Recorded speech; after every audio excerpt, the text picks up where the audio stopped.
एक टॉपिक है जिसमें हमको हमेशा ही एक संदेह बना होता है कि यदि हमारे पास दो विलयन हैं, एक है हमारे पास सुपर कंसंट्रेटेड विलयन सॉल्यूशन और एक है लो कंसंट्रेटेड सॉल्यूशन।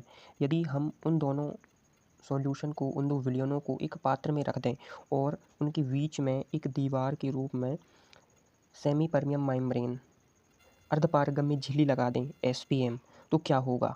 हमारा सुपर कंसंट्रेटेड विलयन है वो लो कंसंट्रेटेड के विलयन में आएगा या लो कंसंट्रेटेड विलयन सुपर कंसंट्रेटेड विलयन में आएगा, या सांद्र विलयन अल्प सांद्र विलयन में जाएगा, या अल्प सांद्र विलयन उच्च सांद्र विलयन में जाएगा। तो इसको हम एक चित्र से समझते हैं। ये हमारा चित्र है। हमने इसमें क्या किया कि एक तरफ तो उच्च सांद्रण विलयन भर दिया, उच्च सांद्रण विलयन, और एक तरफ हमने निम्न सांद्रण विलयन ये भर दिया। और ये बीच में आपको दिख रही है, ये क्या जो आपको बॉर्डर दिख रही है, ये है SPM या SPM सेमी परमियम मेम्ब्रेन, या हम हिंदी बोलते हैं अर्धपारगम्य अर्धपारगम्य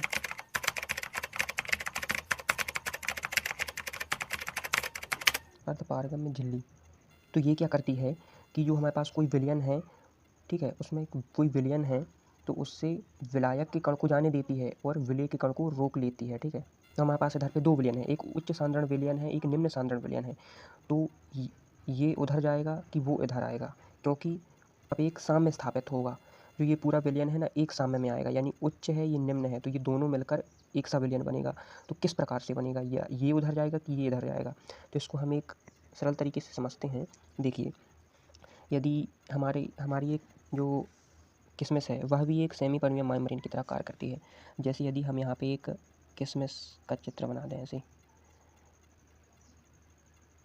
ठीक है ना, ये किसमिस है और ये इसके चारों तरफ जो है जल है पूरा, ठीक है ना।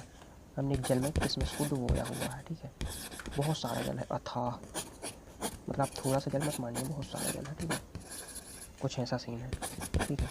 अब किसमिस के अंदर क्या होता है कि ग्लूकोज का एक सुपर कंसंट्रेटेड सॉल्यूशन होता है, उच्च सांद्र विलयन होता है ग्लूकोज का, और जो हमारा जल है वो निम्न सांद्रण विलयन है, ठीक है।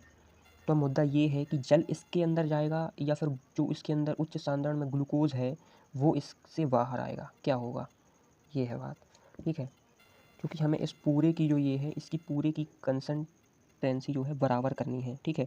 यहाँ पे तो ज़्यादा है और यहाँ पे कम है, तो पूरा एक सा हो जाए। तो क्या होगा, दो प्रकार से हो सकता है, या इसका जो ग्लूकोज है उच्च सांद्रण ये बाहर आ जाए, या फिर ये जल अंदर चले जाए। तो जो काम आसानी से होगा वही होगा, क्योंकि यदि हम देखें कि ये जो ग्लूकोज है ये बाहर आ जाए और इसी पूरे विलयन को, ये इतना सारा जो जल है इसको यदि नहीं बना दे, इसको उच्च सांद्रण बना दे, तो ये तो पॉसिबल नहीं है, क्योंकि इतना सारा जल है और इसके अंदर जो है अल्प मात्रा में ग्लूकोज भरा है, ठीक है। तो यहाँ पे क्या होगा, यदि जल इसके अंदर चला जाए तो इसको निम्न सांद्रण बना देगा और ये हमारा काम हो जाएगा। ये कॉन्सेप्ट ध्यान रखना है कि जो आसानी से काम होगा, क्योंकि इसके अंदर जो ग्लूकोज भरा है ये पॉसिबल नहीं है कि ये बाहर आए और फिर बाहर आए और इतने सारे जल को जो है वो उच्च सांद्रण में बना दे जो इसके अंदर सांद्रण है, ठीक है। और यदि जल चला जाएगा तो जल इसको निम्न सांद्रण बना देगा। तो क्या सीखा हमने कि सेमी परमियम मेम्ब्रेन से निम्न सांद्रण वाला विलयन जो है उच्च सांद्रण की ओर जाता है, ना कि उच्च सांद्रण का निम्न सांद्रण की ओर आता है, ठीक है। तो इस प्रकार से हम आसानी से समझ सकते हैं। वीडियो पसंद आया होगा तो उसको शेयर करें। धन्यवाद।